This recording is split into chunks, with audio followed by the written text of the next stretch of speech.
In the last 6 months, I put on 22 pounds of muscle while cutting fat, naturally, without changing my workouts or diet. The secret? I fully optimized the 8 anabolic hormones that control muscle growth and fat loss. Growth hormone from the brain, testosterone from Leydig cells, thyroid hormone from the thyroid, IGF-1 from the liver, insulin from the pancreas, ghrelin from the stomach, estrogen from fat tissue, and cortisol from the adrenal glands. Anabolic steroids actually work by boosting these exact hormones, but you can do it naturally without the side effects by using the dozens of science-based strategies I'm about to give you for all 8 hormones.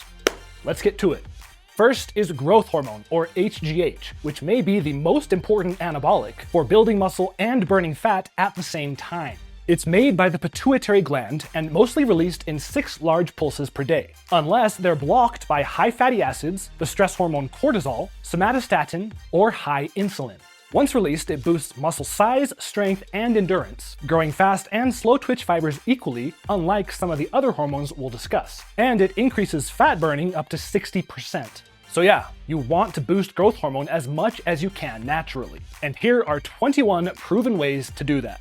First, take saunas. Saunas can boost HGH 1600% in just 3 days by activating heat shock proteins, which trigger its release. Hot baths work too, but not as much as a sauna. On the flip side, excess estrogen blocks heat shock proteins, so lowering it, which we'll cover later, can also boost growth hormone. Weight training spikes growth hormone for several hours, but by how much depends on the workout. Lifting heavy boosts it 5 times more than lifting light. The more muscle groups you involve, the higher the boost. Shorter rest times between sets trigger a bigger boost. And eccentrics outperform concentrics because they activate heat shock proteins. The eccentric overload techniques I covered in a previous video can boost growth hormone 7,000% for 4 entire days. And finally, taking a vitamin B complex beforehand enables a 500% higher boost by lowering exercise-induced fatty acids and cortisol. The ultimate booster, though, is blood flow restriction. The rest increase growth hormone pulse size, but BFR increases their size and number, triggering a 29,000% boost, even with really light weight. You heard that right, 29,000%. More details on BFR in the video description. Next strategy, lose fat. Fat loss boosts growth hormone by lowering excess fatty acids and insulin, although you'll need thyroid hormone to keep the fat off, which we'll discuss shortly. A 24-hour fast boosts growth hormone 350% thanks to ghrelin, which we'll also cover later, but you only want to do that once every few weeks to stay anabolic. The biggest growth hormone pulse comes at night right after you fall asleep, but sleep loss will kill that surge. You need at least 7 hours. However, you can triple the size of that big nighttime surge by taking melatonin before bed, which boosts growth hormone releasing hormone and decreases somatostatin. GABA also boosts that nighttime pulse, but also lowers thyroid hormone, which you'll soon see we really don't want. So stick with melatonin, which you'll see optimizes 6 of the 8 anabolic hormones. Next up, if you want gains, avoid alcohol like the plague. You'll soon see that it destroys all the anabolic hormones. Even a moderate amount blocks growth hormone release enough to wipe out 75% of it for 24 hours. Finally, in addition to vitamin B and melatonin, there are 8 supplements that are scientifically proven to boost growth hormone. Now, in order to not spend too much time on supplements, in this video I'm only going to cover how they boost each hormone and by how much. However, I also created a free anabolic supplement guide on my website where I outline all their benefits, essential dosing and timing guidelines, research study links, discount codes for the ones I take, and more, including a free dosing schedule downloader, and how to choose the best combinations based on your specific goals. And I put the link to that guide in the video description and comment sections. Now on to the growth hormone boosters. First, free amino acids directly trigger a 700% growth hormone spike. So add that to all the other reasons I gave in a previous video for taking all the essential amino acids before each workout. Mucuna pruriens, aka the magic velvet bean, lowers fatty acids and cortisol and increases GHRH, triggering a 600% boost. Vitamin D, which as my guide explains should be paired with vitamin K, is the only supplement that optimizes all 8 anabolic hormones. It acts directly and through ghrelin to raise baseline growth hormone 71% in 12 weeks. And baseline boosts are extra beneficial because they are long-lasting rather than a temporary spike. A great example is creatine, because a loading dose of it triggers an 83% growth hormone spike, but it takes 6 weeks at a standard dose to raise baseline levels 35%. Again, specific dosing details are in my guide. Carnitine tartrate burns fatty acids, increasing baseline levels 68% in 6 months, and it also increases creatine absorption, enhancing its effects if taken together. Ornithine acts directly and by increasing melatonin and ghrelin to trigger a 270% spike that lasts 2 full days, while arginine doubles nighttime growth hormone release and enhances ornithine's absorption and effects. Alpha-GPC directly triggers a 200% spike. And finally, there's the much-hyped BPC-157 peptide, which increases HGH receptors up to 600%, making whatever growth hormone you have that much more effective. So it's a perfect counterpart to everything that boosts growth hormone itself. It is still experimental though, so definitely read more about it on my guide before getting some. Now, on to testosterone. Sometimes called the king of anabolic hormones, I have 31 different ways for you to naturally boost it. And by the way, if you found any of my tips helpful so far, please let me know by liking this video. It's a simple act, but really helps support my channel, so thank you. Testosterone is made out of cholesterol by special Leydig cells in the testes and ovaries, and released by luteinizing hormone from the pituitary, or by high lactic acid levels in the blood. Once released, it activates thousands of genes that boost muscle size, strength, and endurance, especially in fast-twitch fibers, because they have more testosterone receptors. It also makes stem cells become muscle instead of fat, makes effort feel good, and benefits virtually every body system. But here's the key. Most of your total testosterone is inactivated by a binding protein called SHBG. Only the small percentage of free testosterone can act, so boosting it is the real goal. And you don't want to just be within normal levels. Someone at the high end of normal will have over 5 times more free testosterone than someone at the low end. And that's where you want to be. And here are 31 proven all-natural ways to get there. First, the stress hormone cortisol blocks LH and testosterone release and testosterone receptors. In fact, some studies say that your testosterone to cortisol ratio is actually more important than your actual testosterone levels for muscle growth. So lowering cortisol, which we'll cover shortly, will drastically boost testosterone. Next, weight training spikes testosterone for 24 hours. But once again, not all workouts are equal. Higher intensity, working more muscle groups, shorter rest times, and eccentric contractions all increase testosterone more, mostly by creating more lactic acid buildup. However, you need to avoid overtraining. For example, 6 sets of a lift actually creates a lower testosterone boost than 3 or 4 sets. Once again though, adding BFR increases the testosterone boost more than anything else, generating a 733% higher boost even with light weights. Next strategy, lose fat again. Fat tissue contains aromatase enzymes that turn testosterone into estrogen. So less fat equals more testosterone and less estrogen. Excess estrogen itself also lowers testosterone production and increases SHBG levels. So the estrogen lowering strategies we'll discuss shortly can also increase free testosterone. Next, avoid alcohol again. It speeds up testosterone breakdown and increases its conversion into estrogen. Even more important though is avoiding opioids. They block LH release so strongly that a single low dose can cut testosterone in half for days, and chronic use leads to clinical deficiency. If you or someone you know struggles with opioids, please visit the link in the description where I share how I became unwittingly addicted to kratom, which I later discovered is a natural opiate, and how I discovered an ibogaine treatment center that completely eliminated my 5-year dependency with a single treatment. I don't get paid for this. It's just something that was truly life-changing for me, and I know can be life-saving for many people out there. Next, like growth hormone, most of your testosterone is released during sleep, and every hour under 7 hours of sleep each night causes about a 6-point drop. For perspective, that's 12 times more than the yearly decline from aging. Next, strange as it seems, women's tears release pheromones that will drop a nearby man's free testosterone by 14% within minutes. So guys, don't make women cry. Next, there are several food items that can significantly influence your testosterone levels. First is sugar. High blood sugar blocks LH and T release, dropping testosterone 25% within hours, which is why diabetics almost always have low T. Soybeans contain DIM, which is a natural aromatase blocker, which means more testosterone and less estrogen. But its superpower is detaching testosterone from SHBG, increasing free T by 38% in just 2 weeks, which is faster than anything else. Now, of course, these aren't exact guaranteed percentages. They're averages taken from high-quality studies that are linked on my guide page, but individual results will always vary. Next, the velvet bean, Mucuna pruriens, is also a natural anti-aromatase, and it releases LH, boosting baseline free testosterone by 39% in 3 months. Fish contain omega-3s, which increase testosterone release from Leydig cells by 20%, although you need all 3 types of omega-3s for max effect. More details on that in the guide.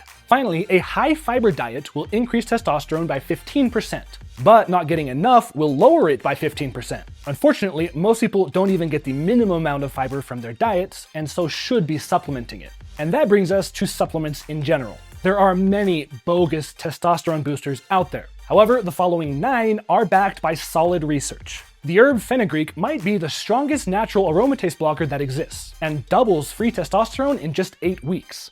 Zinc has the unique ability to prevent testosterone from dropping if you overtrain. It also lowers SHBG levels and increases T uptake into muscle, giving a total 87% boost in 6 months. Too much zinc can be toxic though, so make sure you look at the dosing details in my guide. Tyrosine gets converted into dopamine, which boosts LH, increasing testosterone 84% in 4 months. Tyrosine also has really unique nootropic benefits you can read about in my guide. Tonkat Ali is the only thing besides DIM that can detach testosterone from SHBG, and it blocks aromatase, raising free T 47% in just 1 month.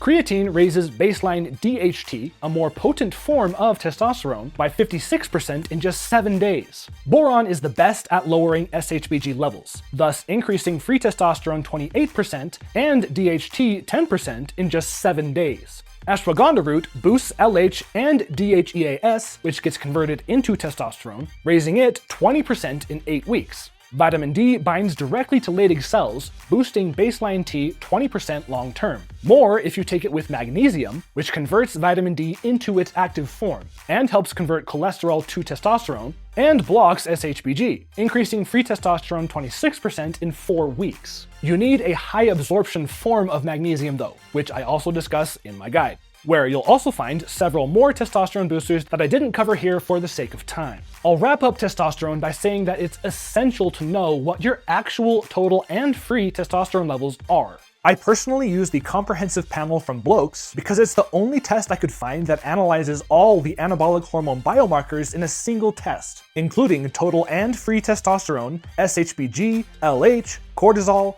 all thyroid markers, estrogen and vitamin D, magnesium and zinc, protein, insulin, glucose, and 100 more. And they'll actually come to your house to do the blood draw, so no waiting forever in a doctor's office. Then they'll have experts walk you through all the results, explain what they mean, and make recommendations or prescriptions, etc. And they're offering my audience 50% off their labs with the link and code in the video description. Next up is thyroid hormone, which controls how fast you burn fat, build muscle, and produce energy by setting the basal metabolic rate of every cell in your body. Produced in the thyroid gland from iodine, it's released by thyroid-stimulating hormone from the pituitary, mostly as inactive T4, which gets converted into active T3.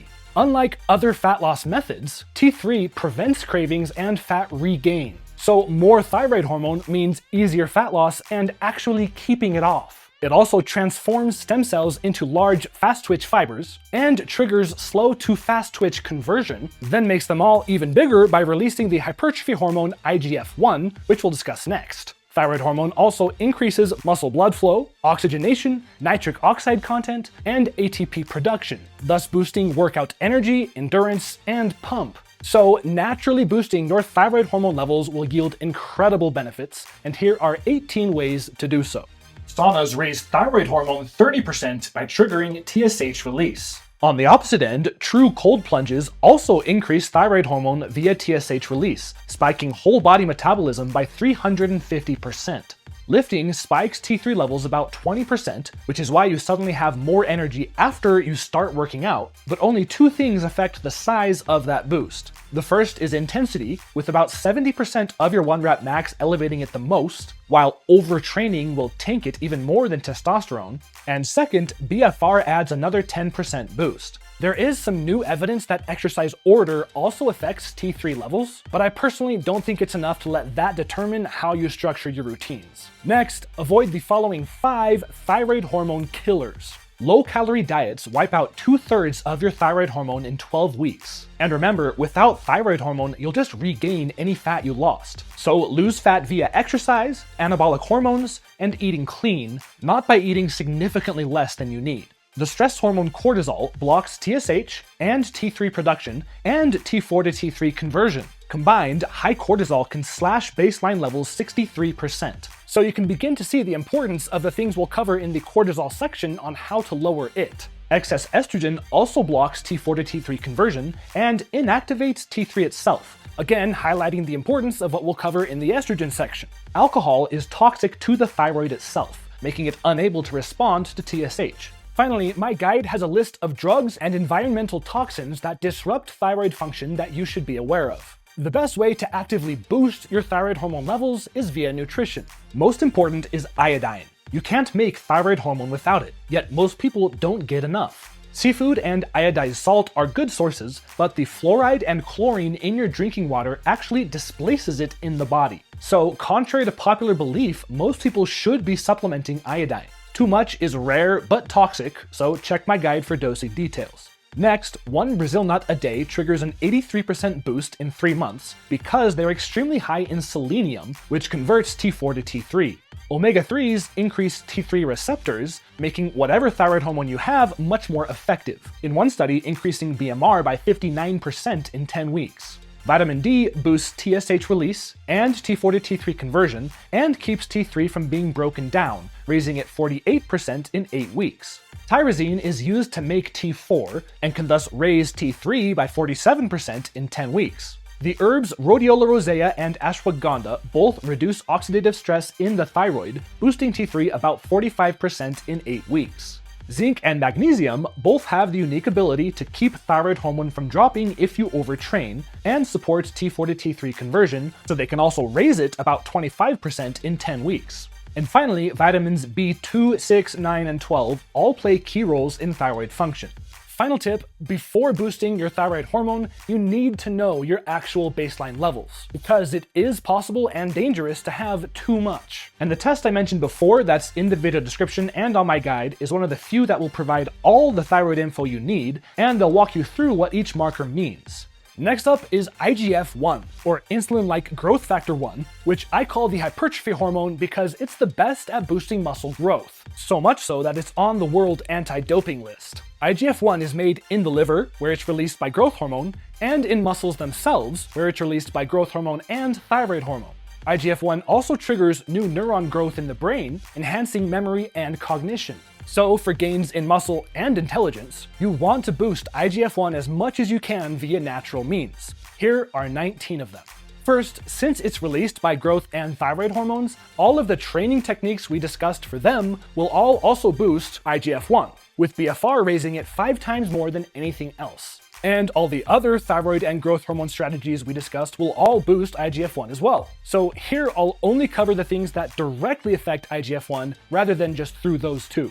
For example, true cold plunges spike IGF-1 production in muscles by 210%, although you want to avoid doing them right after a workout. Next, high cortisol lowers IGF-1 in muscle by 60%, while high estrogen blocks 50% of IGF-1 release from the liver. So cortisol and estrogen both lower IGF-1 at 3 different levels. And alcohol can cut IGF-1 in half by damaging the liver and raising estrogen levels. Next, there are 9 supplements that directly boost IGF-1 levels. Essential amino acids increase baseline IGF-1 production in muscle by 50% in 10 weeks. Not getting enough of them, though, will drop IGF-1 50% in just 3 days. Magnesium increases baseline muscle production by 30% long-term. Arginine directly releases IGF-1 in muscle, triggering 200% spikes. Zinc increases liver IGF-1 production and helps growth hormone bind to it, boosting baseline levels 47% in 6 weeks. Creatine increases muscle uptake of IGF-1 from the liver by 44%. Vitamin D and carnitine both increase baseline IGF-1 production in the liver by about 25% in 3 months. And finally, omega-3 and fenugreek both decrease production of the binding protein that inactivates IGF-1 by up to 30% in 2 months.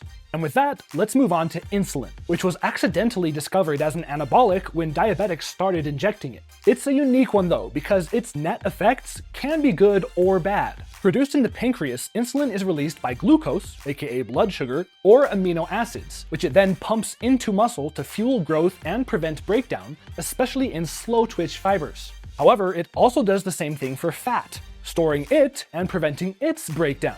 So the key to maximizing insulin's muscle-building effects while minimizing fat gain is all about timing and insulin sensitivity.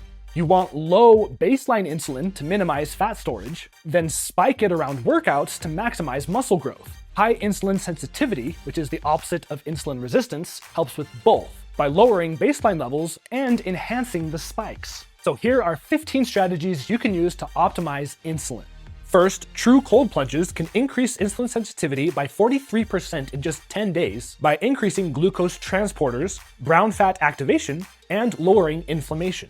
Intense exercise can double insulin sensitivity in 3 months. That's like getting twice the muscle growth effect while also cutting fat storage in half. The single best way to spike insulin for a workout is to take free amino acids beforehand, because they directly release it from the pancreas and increase sensitivity. And most importantly, insulin only enhances muscle growth if excess amino acids are available. And free amino acids are the only form of protein that get absorbed fast enough to be in your blood that quickly. Ornithine also directly releases insulin, triggering up to 400% spikes. Carbs will also spike insulin because they're quickly broken down into glucose, so carb loading is a viable pre-workout option as long as you also ingest amino acids. Now let's focus on how to lower baseline insulin outside of exercise to minimize fat storage. First, try to have your carbs around your workout time and especially avoid them in the 2 hours before sleep, because high nighttime insulin blocks that big growth hormone surge we discussed. If you do have carbs at night, take melatonin, because it temporarily blocks insulin release while also increasing sensitivity so effectively that it's used to help treat diabetes. Melatonin also helps pump nutrients into muscle by itself. Zinc lowers baseline insulin 26% in 4 weeks by turning white fat into brown fat that burns calories instead of storing them. Next is the much-hyped akkermansia, which significantly increases insulin sensitivity, but also triggers GLP-1 release, which is the mechanism that drugs like Ozempic use for fat loss. More on that in my guide. Finally, here's a list of 6 more supplements that help to lower baseline insulin levels by increasing insulin sensitivity. The final strategy to lower baseline insulin is to boost ghrelin, because it also blocks insulin release. So what the heck is ghrelin? It's the last anabolic hormone we want to boost. Ghrelin is known as the hunger hormone since it's released when your stomach is empty, but it does far more than that. For example, every 10% increase in ghrelin doubles growth hormone levels, and through it, IGF-1. It also activates heat shock proteins for muscle growth, and ghrelin is the single best hormone at preventing muscle loss of any kind, leading to it being called the secret of aging muscularly. Here's how to take advantage of that secret. First, fasting triggers 50% ghrelin boosts that correspond with your normal meal times. Not intermittent fasting, which actually lowers ghrelin levels. We're talking 24-hour fasts, although again, do them sparingly to stay anabolic. Intense workouts briefly lower ghrelin, which is why you don't feel hungry right afterwards, but then it bounces back higher, raising baseline levels 30% within 8 weeks. There are just 7 supplements that have been shown to significantly increase ghrelin levels. Vitamin D and omega-3 both increase baseline levels 50% in 8 weeks, while also boosting anti-hunger hormones like leptin the same amount, giving you all the anabolic benefits of ghrelin without making you more hungry. Going one step further, MCT oil boosts ghrelin 67% and anti-hunger hormones 188%, causing a net decrease in appetite, making it excellent for fat loss and muscle gain at the same time. Akkermansia boosts baseline ghrelin up to 50% in 8 weeks while suppressing appetite via GLP-1 activity. Curcumin triggers a temporary 40% ghrelin spike by reducing stomach cell stress, and zinc and ornithine both trigger 30% ghrelin spikes by stimulating stomach nerves. So far, we've covered 6 anabolic hormones to boost. Now let's discuss the 2 you need to lower: estrogen for men and cortisol for everyone. Once again, estrogen is made from testosterone via aromatase enzymes, for men mostly in fat tissue. Most men have too much estrogen due to excess body fat, chemical estrogen exposure, alcohol consumption, and testosterone boosting, which means more conversion to estrogen, unless you use the strategies I'm about to give you. But first, why is excess estrogen bad? Well, you've already seen that it lowers growth hormone, testosterone, thyroid hormone, and IGF-1. But it also causes fat gain and water retention, weakens tendons and ligaments, increasing injury risk, and increases cancer risk, to name just a few. However, even men do need a minimum amount of estrogen. So again, it's essential to get your actual levels tested before actively lowering it. Once you've verified that, here are 22 proven strategies to lower estrogen. Since aromatase is in fat, obviously fat loss means less testosterone being turned into estrogen. Alcohol increases aromatase activity and damages the liver, making it unable to break down estrogen, so avoid it. Also avoid chemical estrogens. That's a huge topic itself, so I put more details in my guide. Next, eat cruciferous vegetables like broccoli and cauliflower. They contain I3C, which breaks down estrogen, lowering baseline levels up to 45% in 2 months. Curcumin cuts estrogen production by 33% and fights estrogen-related cancer. A high-fiber diet can lower estrogen 28% by binding to it and forcing it down the digestive tract. Again, most people are deficient in fiber and so should be supplementing it. Speaking of supplements, all of these block aromatase to some degree, so will simultaneously lower estrogen while boosting testosterone. Finally, your liver can break down estrogen along 3 different pathways: the good, the bad, and the ugly. And the 8 nutrients on this list are all proven to block the ugly and promote the good. And that brings us to cortisol. The stress hormone is made by the adrenal glands and released by ACTH from the pituitary in response to mental or physical stress. It activates your fight or flight response, breaking down fat and muscle for energy while shutting down non-essential functions like muscle growth. Some cortisol is necessary. For example, natural cortisol spikes wake you up in the morning and help you handle actual threats. But most people have chronically high baseline levels of cortisol that kills their anabolic hormones, and lowering it will supercharge muscle growth and overall well-being. Here's how to do it. Bright sunlight can lower cortisol up to 20% within minutes via a neural pathway from the retina to the adrenals. However, simply being outside where you can view the horizon or greenery also lowers cortisol regardless of light exposure.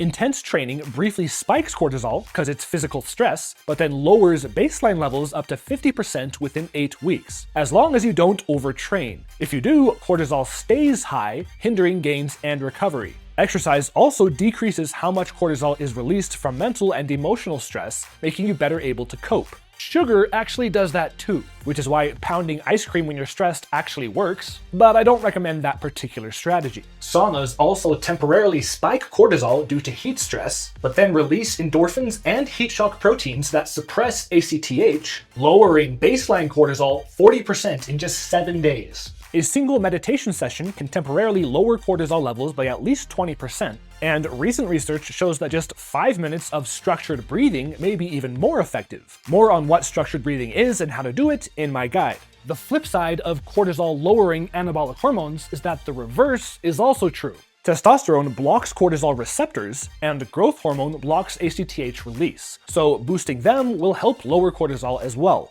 One more time, avoid alcohol. Alcohol releases ACTH, raising baseline cortisol 30% for every 100 milliliters you drink per week. Caffeine also releases ACTH, spiking cortisol 30% with every 200 milligrams, and it increases how much cortisol is released from stress. It almost goes without saying, but get enough sleep. Every hour of lost sleep under 7 leads to 12% higher baseline cortisol. In addition to other common sense ways to lower stress, like not working too much and avoiding pointless arguments, the final way to lower cortisol is via stress-reducing supplements. Curcumin blocks ACTH and cortisol release, temporarily lowering it up to 93%. Melatonin is one of the most powerful natural antioxidants that exists, able to lower baseline cortisol 72% in just 2 weeks. Vitamin D blocks production of cortisol, lowering baseline 40% in just 2 weeks. Vitamin C blocks cortisol release from chronic stress by 43% in 2 months. Free amino acids lower exercise-induced cortisol 31% by decreasing muscle damage stress, and they lower baseline cortisol by increasing serotonin. Ashwagandha lowers ACTH release and blocks cortisol receptors in the brain, dropping baseline 28% in 2 months. Rhodiola rosea and tyrosine are the best at preventing cortisol from spiking during physical stress, decreasing it 66%, while flaxseed and tyrosine are the best at keeping it low during mental stress. Magnesium and zinc can both keep cortisol from staying high if you overtrain, but in very different ways. Zinc quickly but temporarily blocks cortisol release, while magnesium improves brain cortisol pathways for slower but more lasting effects. Magnesium has also been shown to actually reverse the age-related increases in cortisol.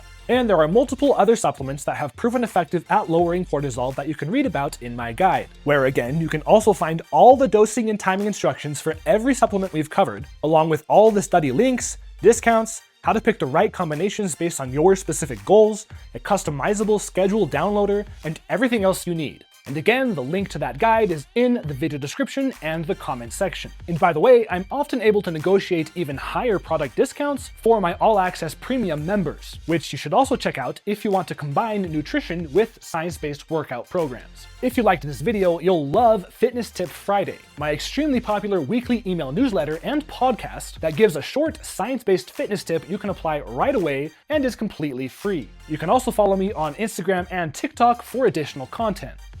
Mahalo, my friends. Until next time.